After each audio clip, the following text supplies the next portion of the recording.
Então, boa tarde, galera. Como o pastor já apresentou, né, eu me chamo Ana. E agora eu vou fazer uma apresentação para vocês, falando um pouquinho sobre os aspectos clínicos, né, aspectos epidemiológicos que a gente está tendo, né, atualmente, e algumas medidas preventivas que estão associadas, né, à doença que a gente está vivendo atualmente, que chama Covid-19. Então, primeiramente, o que é o coronavírus? Que a gente vê muito falar aí, né? O coronavírus, ele é um vírus da família que causa infecções respiratórias. Então, ele é um vírus que vai atuar principalmente no seu sistema respiratório. Qual que é o agente etiológico? O que seria agente etiológico? É o nome que a gente dá para o vírus que causa a doença. Então, no caso da doença Covid-19, que significa doença do coronavírus, o vírus é o RNA da família Coronaviridae, que é só o nome científico, né, que o pessoal dá para esse vírus. E ele se chama SARS-CoV-2, porque foi descoberto em 2002 e causa, né, em casos mais graves, uma síndrome respiratória aguda grave. E ele foi detectado, né, então, o primeiro caso aconteceu, né, na cidade de Wuhan, na China, em 31 de dezembro de 2019, portanto a doença se chama Covid-19, né? E aqui no Brasil a OMS confirmou os casos, o primeiro caso em 9 de janeiro de 2020, né? Então, aí uma coisa que muita gente pergunta com relação ao modo de transmissão: como que eu vou conseguir pegar esse vírus, né? Assim, tecnicamente falando. Como que a gente consegue? Por onde que ele entra? Por onde que é o modo de transmissão? A gente tem basicamente duas formas de transmissão. A primeira é que ela acontece de pessoa para pessoa, ou seja, o contato de pessoa para pessoa através de quê? Qual que é o veículo de transmissão? Gotículas respiratórias, ou seja, são gotículas que saem através, né? Quando a pessoa que está infectada, ela tosse ou ela espirra. Então, por isso que a gente saber o modo de transmissão ajuda a gente a entender quais as medidas que eu vou adotar para me prevenir contra essa doença. Então, essa é a principal forma de transmissão, através de gotículas respiratórias, né, quando a pessoa ela tosse ou espirra. E também, alguns estudos eles estão indicando também a transmissão pelo aperto de mão com pessoa infectada e por meio do contato indireto através de superfície contaminada. Só que isso não é uma coisa assim de uma alta probabilidade. Isso pode acontecer, mas não tem uma probabilidade tão grande quanto se fosse por gotículas respiratórias. Pelo fato de que as investigações falam que o vírus ele pode permanecer vivo por até 3 horas, né, nessas superfícies. Então pode ocorrer essa transmissão. Aí, agora a gente vai falar um pouquinho sobre o que é período de incubação e o que é período de transmissibilidade. Por que entender isso? Porque entendendo como ocorre isso, a gente vai saber o porquê desse isolamento social, né, que foi instituído pelo Ministério da Saúde, né, pelas nossas organizações. Período de incubação, como o próprio nome já diz, é o período que o vírus fica incubado dentro da pessoa. E esse período de incubação se refere ao tempo em que o indivíduo ele foi exposto, ou seja, que ele teve esse contato com a pessoa e o tempo que ele leva para manifestar os primeiros sintomas da doença. E aí, durante esse período em que ele foi exposto, que ele manifesta os sintomas, que ele manifesta os primeiros sintomas, ele fica assintomático, ou seja, não tem os sintomas. Então, no caso da infecção, né, pelo coronavírus, esse período varia de 2 a 14 dias. Por isso, né, do isolamento inicial de 15 dias, sendo 5 dias o período médio de incubação. Então, o período de incubação seria o período entre a exposição e a manifestação dos sintomas. Durante esse período, durante esses 14 dias, a pessoa ela não apresenta sintomas. Ela não apresenta os sintomas específicos da doença. Já o período de transmissibilidade agora já é quando a pessoa começa a manifestar os sintomas. Então, ele é em média 7 dias após o início dos sintomas. Então, quando a pessoa, né, ocorre essa transmissão, ela começa a apresentar os sintomas, 7 dias após o início desses sintomas, ela pode ter a capacidade de transmitir. O que é transmissibilidade? Significa transmitir. Então, após o início dos sintomas, com 7 dias ela já começa a transmitir. Ana, nesse caso, só te interromper um pouquinho. A quarentena está praticamente acabando, agora sábado. Em quais períodos a gente está? A gente está no período de incubação ou de transmissão? De incubação. Por Ainda enquanto, de incubação. Isso, por enquanto de incubação. A partir do momento que a gente acaba, a gente entra no período de transmissibilidade, que é, né, quando a pessoa vai, por isso que se estendeu, né, o período de por mais, né, algumas instituições já estenderam por mais 15 dias, porque agora que as pessoas vão começar a manifestar os sintomas, ou seja, que elas vão estar capazes de transmitir o vírus. Aí por isso que chama período de transmissibilidade. Muito bem, então segue aí, o pessoal participar. Só que essa transmissão, ela existem também dados, né, científicos apontando que essa transmissão ela pode ocorrer também mesmo sem o aparecimento de sintomas. Por isso que muita gente fala, a criança não transmite, então não tem problema eu ficar em contato com as crianças, porque muitas crianças elas são assintomáticas, ou seja, elas não vão apresentar sintomas. Só que existem estudos apontando que essas crianças também podem transmitir. E aí, um estudo feito por esse autor aqui, Thompson 2020, aponta que um indivíduo contaminado ele é capaz de infectar de 3 a 5 pessoas. Por isso que é tão importante a gente adotar as medidas preventivas, porque é como se fosse um ciclo, né? Se eu estou infectado e eu não sigo essas medidas preventivas, né, que estão sendo aí colocadas, eu tenho a capacidade, né, dos estudos estão mostrando, de infectar de 3 a 5 pessoas. E aí mais essas 3 pessoas têm capacidade de transmitir para mais 3, que tem para mais 3 ou mais 5. Então aí vai virando uma cadeia e aí o vírus se alastra. Por isso que a gente está tendo esse isolamento, por isso que a gente está tendo que adotar essas medidas preventivas, para evitar que isso ocorra.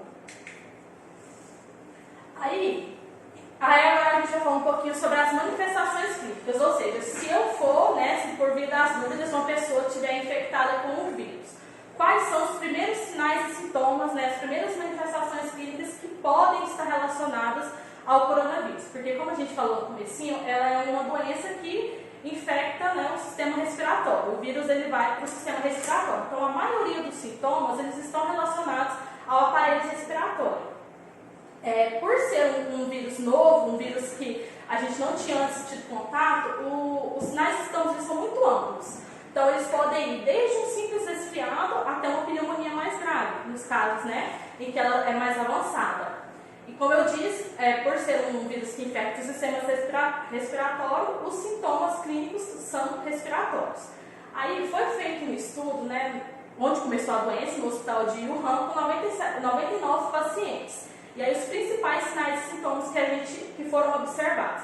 A pessoa ela começa a ter febre, a pessoa tem uma tosse, uma falta de ar, uma dor muscular, ou seja, ela começa a sentir dores no corpo, começa a ficar tendo alguma confusão mental, dor de garganta, começa a ter, né, ali está escrito rinorreia, que significa, né, a pessoa começa a escorrer o nariz, dor no peito, diarreia e em alguns casos náuseas e vômitos. Então, basicamente, quais seriam os principais sinais e sintomas, né, que a gente traz aqui? Uma tosse, a febre, a dor de garganta e a dificuldade para respirar. São os principais sinais e sintomas. Só que, como ela é uma doença de aspecto muito amplo, não significa que se você está com esses sintomas, você vai estar com a doença. Porque existem outras doenças que acarretam também no sistema respiratório. Por isso que mais para frente a gente vai falar um pouquinho sobre o diagnóstico para saber diferenciar essas doenças.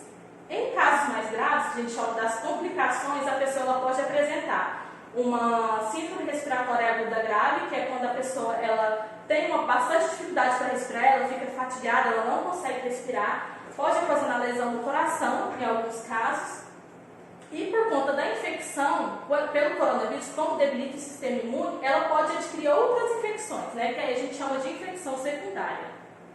Ana, nesse caso aí, de falta de ar, eu não sei se é a maneira que tem sido publicado para nós, mas o problema principal dessa doença é pneumonia. As pessoas pegam a pneumonia, na verdade. Isso, em casos mais avançados, porque ela pode se iniciar como resfriado, como eu falei. Só que em casos mais graves pode desenvolver uma pneumonia, em casos mais avançados. Ok, então não é que quem está com Covid tem uma pneumonia. Não necessariamente. Ele evolui então para o quadro. Pneumonia. Muito bem. Aí, como a gente está falando, né, dessas manifestações clínicas, desses sinais e sintomas, é todo mundo que consegue, é todo mundo que está susceptível a vírus? A susceptibilidade, ela é geral. Por quê? Porque é um vírus novo, um vírus que a gente não conhecia, um vírus que veio de fora. Então, a susceptibilidade, ela é geral. Então, todo mundo está propenso a pegar. Não apenas, né, criança ou idoso, claro que eles estão em grupos de risco, mas todas as pessoas, elas são propensas a pegar. Quanto à imunidade, a gente ainda não tem estudos falando se uma vez que eu tiver tido o coronavírus, tiver tido a doença, eu vou estar imune. Porque assim como outras doenças, não existe só um tipo, né, de coronavírus. A gente tem, igual, por exemplo, tem a dengue 1, a dengue 2, tem vários outros tipos. Não significa que se eu tiver o coronavírus, a gente está imune a ele. Ainda não tem estudos comprovando isso. Não se sabe se a infecção, quando a gente pega, vai gerar uma imunidade duradoura, ou seja, imunidade para a vida toda. A gente ainda precisa desenvolver estudos para poder apontar mais isso. E aí os números de casos que estão aparecendo, né, no Brasil e no mundo, eles estão relacionados intimamente com a transmissibilidade, que a gente falou lá atrás, que é com aquela pessoa que está já transmitindo a infecção, e com a susceptibilidade.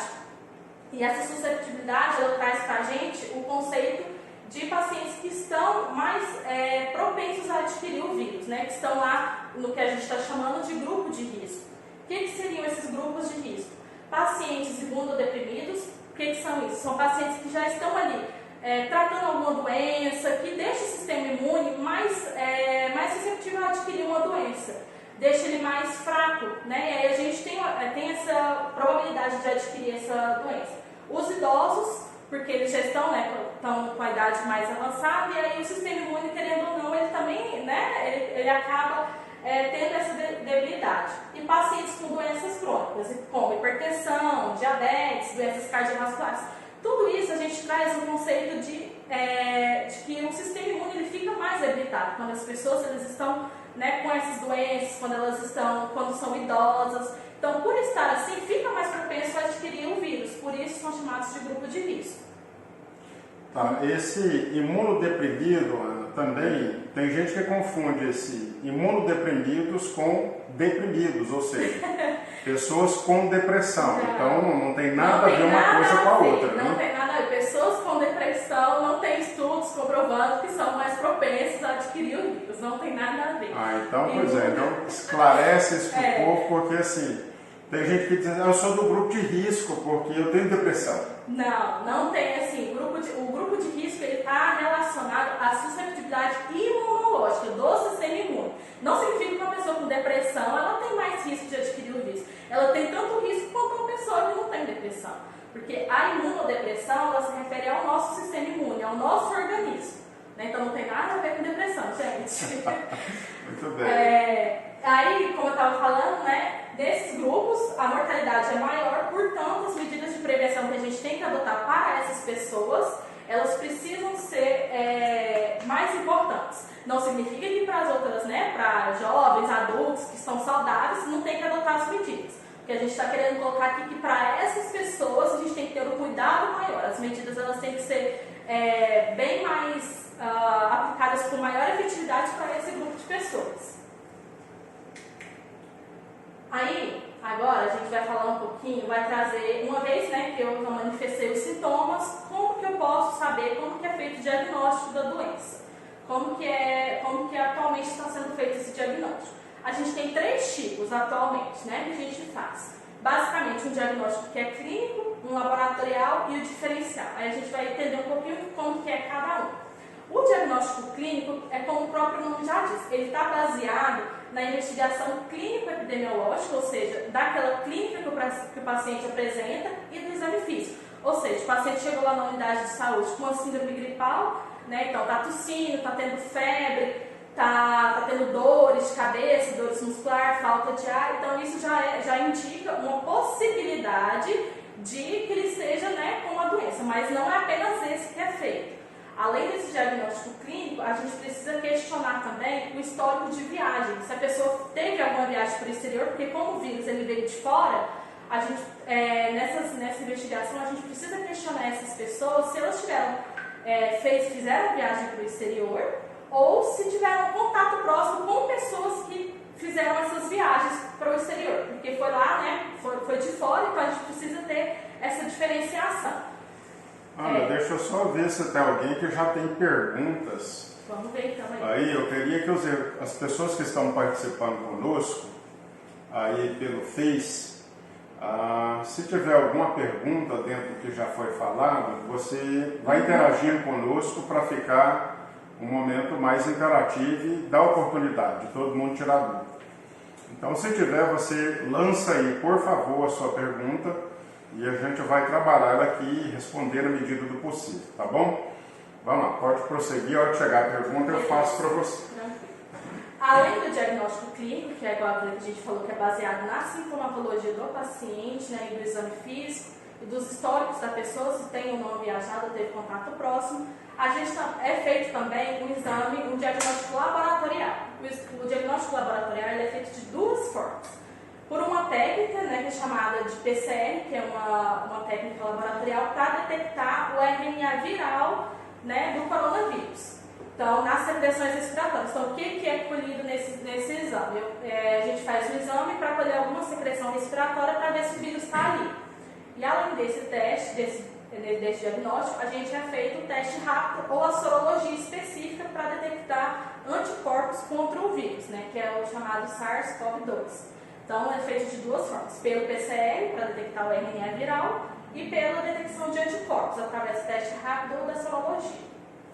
E aí, como eu falei mais anteriormente, por ser uma doença que infecta o sistema respiratório, a gente tem muitas doenças, né? Igual uma delas, por exemplo, é a influenza, a H1N1, que a gente, né, que está aí com a campanha de vacinação, uma delas é ela. Então, a gente precisa fazer um diagnóstico diferencial para saber se pode ser que eu esteja com H1N1, não com coronavírus. Então, a gente precisa fazer esse diagnóstico diferencial por conta dessas manifestações clínicas não serem específicas. Como eu tinha falado, é ampla, então são sinais clínicos que são muito amplos, então eu preciso fazer um diagnóstico diferencial para descartar outras doenças, como por exemplo, influenza, adenovírus e outros coronavírus que andam circulando por aí e que também ocorrem, né, na forma de surtos, como está acontecendo agora, né? Então, são esses três tipos de diagnóstico que a gente tem atualmente: o clínico, laboratorial e o diferencial. Quando eu adentro uma unidade de saúde para poder, ter todo aquele atendimento, que eu tenho uma suspeita, né, de estar com essa infecção, são feitos esses diagnósticos, são feitas essas investigações para saber se sim ou se não. Ana, tem uma pergunta aqui. A pergunta é a seguinte: esse vírus é de origem animal ou laboratorial? Animal. É de origem animal. Animal? Animal. Existem estudos, né, que ele foi um vírus que se iniciou, né, lá nos morcegos, lá, que o pessoal lá na China tinha um contato, então ele é de origem animal. Até os estudos que a gente tem, né? Mas não sabe qual animal ainda. Assim, tem uma suspeita que seja dos morcegos, mas assim, como ainda não fizeram os estudos aprofundados para saber, a gente ainda não tem essas informações, qual é o animal específico. Então essa história aí de teoria da conspiração é só vamos dizer, a teoria da conspiração mesmo. Isso é porque assim, igual a gente vai falar mais pra frente, tem muitas fake news, né? O pessoal entra aí com várias teorias que não são verdades, que assim, a gente precisa se basear no que é colocado pelas nossas organizações científicas, que é o Ministério da Saúde, a Organização Mundial da Saúde, né? E até o momento a gente não tem essas informações. Então, como é uma doença muito recente, a gente está fazendo, estão sendo feitos estudos para poder identificar realmente qual é a origem, qual o animal de origem. Vamos lá. Então, aí quando a gente tem, como que é feita então uma definição de casos, né? Ficou meio pequeno aqui o slide, mas eu vou tentar passar para vocês assim, basicamente como que é feito, quais são as três situações que a gente pode ter no caso de uma suspeita de infecção por coronavírus. Então a gente tem três situações. A primeira situação, o paciente apresenta uma febre mais E, né, ou seja, somado a febre com um sintoma respiratório, que pode ser falta de ar, pode ser dor muscular, algum problema respiratório, somado ao retorno de viagem nos últimos 14 dias. Esse é um caso. A situação 2, febre ou sintoma respiratório, mais um contato um contato próximo com um caso confirmado ou suspeito, né? Nessa situação 2, como que ficaria? Por exemplo, se o paciente se enquadra nessa situação, se ele não se enquadrar, ele já está excluído, né? Como está contando aqui. Se ele não tiver enquadrado, ele já está excluído do caso, né? Nessas duas situações. Se ele se enquadrar, ele pode ser considerado um caso suspeito. Aí o que eu vou fazer quando tem um caso suspeito? Eu vou proceder lá para o diagnóstico, eu vou fazer, né, a pesquisa do PCR que eu tinha falado, a gente vai colher, né, a secreção do paciente para fazer e saber, né, se está tendo infecção. Se tiver positivo para outros vírus respiratórios, então, por exemplo, como eu tinha falado da influenza, é descartado então o coronavírus. Se não tiver, se já for negativo, já também descartado. Aí agora a situação 3. Quando eu tenho um contato domiciliar, o que é esse contato domiciliar? Por exemplo, eu estou dentro da mesma casa de um caso que é confirmado. Isso é um contato domiciliar, né? Então eu convivo com essa pessoa. Um caso suspeito, um caso confirmado nos últimos 14 dias e apresentou sintomas de febre ou um sintoma respiratório. Então, se eu tiver esse contato domiciliar, mas apresentar os sintomas respiratórios e febre, eu posso ser considerado, né? Aí eu vou se eu não tive isso, eu vou ser excluído. Se sim, aí eu vou ser considerado um caso provável, não mais um caso suspeito, eu vou ser um caso provável. E aí eu vou da mesma maneira, em todos os casos eu vou ter que fazer os diagnósticos, né? Eu vou ter que proceder os exames. Aí eu vou realizar os exames, né, que aí eu estava falando do PCR. Se for positivo, se o teste der positivo, aí vai ser um caso confirmado de coronavírus, né, Covid-19, que é a doença. E se for negativo, é descartado. Eu tenho mais uma pergunta aqui, Ana. Olha só, pergunta... por causa dessa semelhança com a gripe comum, com H1N1, né, que é essa gripe que está chegando também no mês de abril, agora, maio, né? A pergunta é, por conta dessa semelhança, é que teve a campanha de vacinação? Teve ou ainda vai ter? Está tendo. É porque assim, a campanha ela é feita, vamos dizer assim, em blocos. Inicialmente, na primeira parte da campanha, são vacinados os idosos e os profissionais da saúde, que são os grupos de risco. Então, a campanha ela está em andamento. Como está, né, esse furor todo aí por conta do coronavírus, a campanha ela mal começou e já acabaram as doses. Então, assim, ela começou com o principal grupo, que são os idosos e os profissionais da saúde. Aí foram feitas as vacinações e aí mais pra frente vão entrar outros grupos, porque ela não é feita de uma vez, ela é feita em blocos. Então, primeiramente foram os idosos e os profissionais da saúde. Aí ela vai prosseguir para os outros grupos de atendimento. Muito bem, então prossigamos. E agora a gente vai falar um pouquinho, né? Falou disso tudo, agora, e aí? Como é que eu vou me prevenir? Como é que eu não posso pegar o coronavírus? Como é que eu posso evitar a Covid-19? Principalmente, a principal medida, a higiene frequente das mãos com água e sabão ou com álcool a 70. Com álcool a 70. É o álcool em gel. O álcool em gel, ou álcool em gel. A gente tem que fazer, por quê? O que acontece? Porque é tão importante essa higiene das mãos. O vírus, né, eu tenho aqui as figurinhas, ele é um vírus que ele tem uma forma de coroa e em volta dele ele tem gordura, que a gente chama, né, tecnicamente de lipídio. O que acontece? A água e o sabão destrói esses lipídios e aí evita a propagação do vírus. Por isso a gente tem que fazer a higiene frequente das mãos com água e sabão ou, no caso, com a preparação alcoólica, que pode ser o álcool 70 ou o álcool gel. Aquele sabão de soda, de bola? Não. Aquele sabão de soda de bola não adianta. Tem que ser detergente normal ou uma preparação alcoólica. Que seja... Sabão de barra, IP? Pode, é sabão, não tem problema. É sabão. Sendo sabão, não tem problema. O que não pode... Só não pode ser o de bola. Só não pode ser o de bola. Aquele negócio lá, assim, para lavar a mão... Além dessas medidas, né, a principal que a gente falou, que é a higiene das mãos, além dessas, o que a gente tem que fazer? Evitar tocar olhos, nariz e boca sem a higienização adequada das mãos, porque Porque como a gente falou, ele entra, né, através de mucosas, né, a pessoa espirra ou tosse perto de você e entra no olho, pode entrar no olho, pode entrar no nariz, pode entrar na boca. Então, se eu tiver contaminado a minha mão, eu preciso fazer essas higienizações. Evitar o contato próximo com pessoas doentes, por conta que o contato domiciliar ele pode possibilitar a transmissão da doença. Aí a gente entra numa medida, né, que a gente está chamando agora aí de etiqueta, que é quando eu tossir, eu vou cobrir a minha boca e o meu nariz com o cotovelo, ou utilizando um descartável, nada de dar aquele espirro estrondoso aí para todo mundo ver e ouvir. Vamos entrar aqui com as perguntas, que o pessoal começou agora a perguntar. A gente está pertinho aqui assim, gente, mas nós já passamos muito álcool em gel, tá? E o espaço não está permitindo, mas a gente vai fazer o possível para ficar mais longe aqui. A pergunta aqui é da irmã Lourdinha. Nos casos suspeitos, onde buscar atendimento médico? O que está acontecendo, Ana?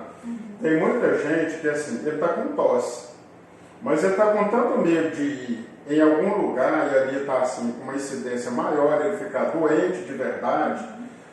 Qual que é a melhor orientação nesse caso? Então, agora eu tinha comentado ali. Deixa eu voltar rapidinho. No caso, a gente precisa, no caso suspeito, a gente precisa investigar se está apresentando esses outros sintomas respiratórios. Não é apenas uma febre. A gente precisa, igual ali, ou a gente precisa ter esses outros sintomas. Não é só uma febre. A gente precisa ver se está tendo as dores, se está tendo problema para respirar. Então, não é uma coisa isolada. A gente tem que ser um conjunto de fatores e a gente pode buscar ajuda nos serviços de saúde que estão aí distribuindo. Certo, mas aí eu quero perguntar assim, é o CAIS, Sim. É o HDT, Então. qual que é o lugar mais correto da pessoa ir hoje se ela acha que está com sintoma de Covid-19? Então, assim, a gente no nosso sistema de saúde, a gente trabalha em hierarquias.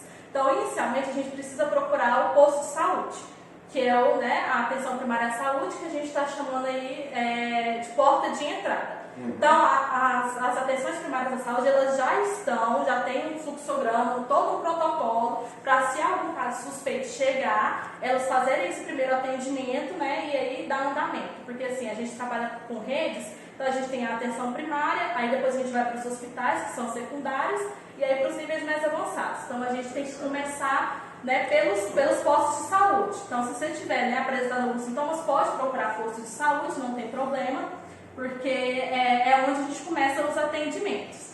Isso não significa que se eu quiser procurar um hospital, eu não estou proibida, eu posso procurar também. E os hospitais hoje em dia, eles já estão, devido a essa pandemia que a gente está vivendo, eles estão se adequando para ter esses atendimentos. Só que, igual eu falei, como a gente, no Sistema Único de Saúde, a gente trabalha com uma rede de hierarquias, a gente deve começar, do que é mais, que está lá na base, que é a atenção primária à saúde ou os postinhos de saúde, basicamente. Tá, no caso de quem tem plano de saúde, ele vai direto no hospital, da rede? Pode ir no hospital sim, não tem problema procurar o hospital. Assim, desde que aquele hospital já esteja, assim, hoje em dia todos os hospitais, atualmente, eles já estão adotando essas medidas para poder ter atendimento a esses casos. Como são casos, dessa pandemia, então os hospitais também já estão tendo esse suporte, sem problemas. Vamos voltar lá no caso, então, da higiene, das medidas preventivas. Aí tem uma pergunta aqui a respeito desse álcool aqui, né? Do álcool líquido. Então a pergunta é se o álcool líquido 70, ele tem a mesma eficácia do álcool em gel. Então, o álcool líquido, ele evapora mais fácil. Então, a eficácia dele não é tanta quanto do álcool gel, porque o álcool A70 ele tem um índice de evaporação mais alto.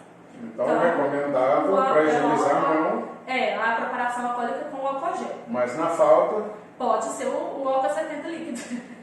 Ou então água e sabão que todo mundo tem em casa, gente, por favor. Muito bem. Então prossegue aí. Chegando mais pergunta.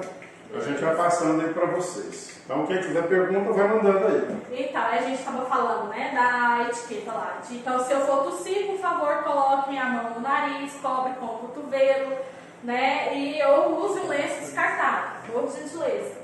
Ficar em casa e evitar contatos com pessoas quando estiver doente, justamente pelo aquele ponto que a gente falou, né, do período de transmissibilidade.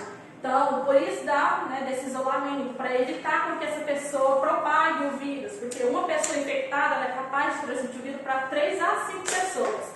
Aí agora vocês imaginam isso numa proporção, né, bem maior. Se cada 3 transmite para 3, que transmite para 3, que transmite para 3, daqui um pouco. Por isso que a gente precisa, quando apresentar esses sintomas, ficar em casa e evitar o contato com essas pessoas. E limpar e desinfetar objetos e superfícies que são tocados com frequência. Porque a gente tinha falado lá também que uma das formas de transmissão é por objetos e superfícies que estão contaminados. Mesmo que seja com a baixa probabilidade, a gente precisa adotar essas medidas preventivas para evitar, né, de transmitir esse vírus. Essas são algumas das principais medidas que a gente precisa adotar. Com relação ao tratamento, existe medicação hoje em dia? Como é que está? Existe alguma coisa que eu posso tomar para evitar de pegar o coronavírus, de ter a Covid? Até o momento a gente não tem medicamento específico para o tratamento da Covid-19.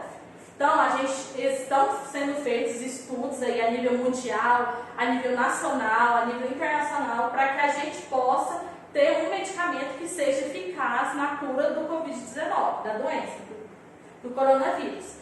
Só que, no entanto, medidas de suporte devem ser implementadas, né? Ou seja, se alguma pessoa, né, no caso, por exemplo, a pessoa, então, se ela estiver com o coronavírus, ele não vai ter tratamento nenhum para ela. Específico, a gente ainda não tem. Por isso que a gente está fazendo esses estudos para, né, descobrir algum medicamento que seja específico contra a doença. Só que aí a gente vai implementar medidas de suporte. O que são essas medidas de suporte? Por exemplo, se o paciente começar a ficar desidratado, eu vou começar a hidratar esse paciente. A febre, eu vou administrar um antitérmico. Né? Então, são medidas de suporte para a sintomatologia que esse paciente está apresentando. Mas medicação a gente ainda não tem, galera. Aí aqui eu trouxe um pouquinho sobre o que a gente tem hoje atualmente de casos, né? Esses dados foram de ontem, de 2 de abril, às 4h50. Então, a nível de Brasil, o que a gente tem até ontem, às 4h50? Porque hoje, de manhã, ainda não estava atualizado esses quadros, esses dados.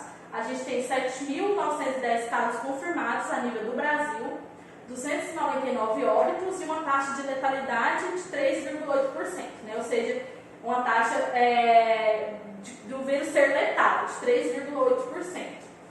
No caso de Goiás, a gente falando aqui da nossa região, o que a gente tem? Nós temos 73 casos confirmados, que é esse que coloquei aqui de vermelhinho, 73 casos confirmados, e a gente teve um óbito. E a taxa de letalidade 1,4%. Então, a gente ainda está, graças a Deus, né, assim, questão de óbitos, ainda não está assim avançado. Até ontem, às 4h50, a gente tinha apenas um óbito. Quem que atinge mais essa doença? Os estudos estão indicando que homens entre 41 e 58 anos são os principais afetados. E os óbitos, eles ocorrem principalmente em pacientes com alguma doença pré-existente. Como, por exemplo, doença do coração, diabetes, alguma doença respiratória crônica, hipertensão ou câncer e nos idosos. Então, são alguns dados epidemiológicos que ajudam a gente a entender como que essa doença está se propagando no mundo, né? E a partir desses dados, a gente vê esses números, ajuda-nos a entender o porquê que a gente precisa, né, adotar essas medidas preventivas para poder frear esse vírus e evitar que aumente esses números de casos. Tem uma pergunta aqui. Se a pessoa sente a falta de ar e a dificuldade de respirar sem nenhum, nem outro sintoma, se isso apresenta algum risco para as pessoas? Não apresenta. Igual eu falei, a gente precisa ter a junção daqueles outros fatores. É a febre, a pessoa precisa apresentar uma febre. O que é a febre? Acima de 37,8. Então a pessoa precisa apresentar essa febre, mais uma dificuldade para respirar, algum outro sintoma respiratório, tossir, né, dor de garganta. Então é uma conjunção de sintomas que a gente precisa ter. Então por isso que muita gente procura o sistema de saúde, eu apresentei uma tosse, eu vou direto procurar, né, alguma ajuda. Então não tem necessidade, porque a gente precisa ter esse discernimento de que é uma junção de fatores. Então não é só uma tosse que vai significar o caso. Eu preciso entender que além da tosse, febre, dificuldade para respirar, porque é a partir daí que a gente vai definir os casos. Aí, por fim, eu trouxe aqui alguns mitos e algumas verdades que a gente tem visto aí, né, que está saindo muito nos jornais, nos noticiários aí, do pessoal falando a respeito, né, dessa pandemia. Por exemplo, tomar chá quente mata o vírus? Não, gente, não mata o vírus. Então a gente não tem nenhuma evidência científica de que se eu tomar qualquer chá ou qualquer bebida quente, destrua o vírus. Então a gente não tem evidência sobre isso. Outra que foi também apontada, encomendas vindas da China pode transmitir um novo vírus, novo coronavírus? Não há qualquer evidência de transmissão de objetos vindos da China ou de qualquer outro país com circulação do vírus. Então isso, né, a gente não tem ainda evidência científica. Uma que saiu muito aí nas redes sociais, uma pessoa pode cair na rua se estiver infectada pelo coronavírus? Não, gente, tem vídeo circulando na internet, mas essa informação é falsa, isso não é confirmado. Eu posso tomar um antibiótico para me prevenir da infecção do coronavírus? Não, porque antibiótico ele é tomado para bactéria. Para a gente é para alguma infecção que são causadas por bactérias. Então, se eu tomar antibiótico, no caso, a doença do coronavírus, do Covid, é uma doença causada por vírus. Se eu estou tomando antibiótico, eu estou deixando o meu sistema, como é que a gente vai falar, mais quando eu tiver aquela doença, o antibiótico não vai mais agir, porque se eu já estou tomando ele, então porque o antibiótico é usado para bactérias, tá? Não é indicado para prevenir nem tratar, porque não age contra vírus. Tomei a vacina contra a gripe, eu estou protegido contra o vírus o SARS-CoV-2, que é o vírus da doença, do Covid-19? Não, a vacina da gripe ela só previne contra o vírus da influenza. Então, se você tomou agora aí na campanha, você está protegido contra a influenza. Não significa que você está protegido contra o coronavírus. Há produtos naturais que podem ajudar a nos protegermos contra o coronavírus? Não, a gente não tem nenhuma evidência de que se eu tomar vitamina C, vitamina D, higienizar a boca, lavar com água e sal, nariz, passar óleo de gergelim no corpo, a gente não tem evidência científica de que isso vai nos proteger contra o coronavírus. Aí eu falei, a principal medida de prevenção contra o vírus é a higienização das mãos, então a lavagem das mãos com água e sabão ou com a preparação alcoólica, quer seja o álcool em gel ou a preparação líquida com álcool 70. É importante todos nós usarmos máscaras para nos protegermos contra o novo coronavírus no dia a dia, mesmo eu não tendo sintomas. Não, a máscara ela é indicada apenas para os pacientes que são sintomáticos, ou seja, para aqueles que apresentam a suspeita de infecção pelo coronavírus, ou para profissionais de saúde em hospitais e clínicas. Se eu começo, se eu não estou dentro desse quadro e começo a usar máscara, começo a usar todas essas outras medidas, aí vai faltar para as pessoas que realmente necessitam. Então aí a gente começa um ciclo, a gente precisa ter o bom senso de que só precisa para aquelas pessoas que têm a suspeita de infecção ou os profissionais de saúde que estão ali em contato direto no atendimento a esses pacientes.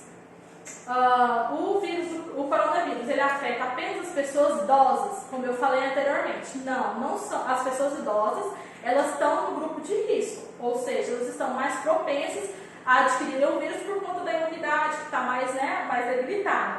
Porém, todas as pessoas podem ser afetadas pelo coronavírus. Como eu falei, ele é um vírus amplo e a susceptibilidade é geral, ou seja, todos estão propensos a adquirir. Porém, os mais velhos com doenças crônicas, como diabetes, hipertensão, doença cardíaca, eles estão mais vulneráveis e mais propensos a ter formas mais graves da doença.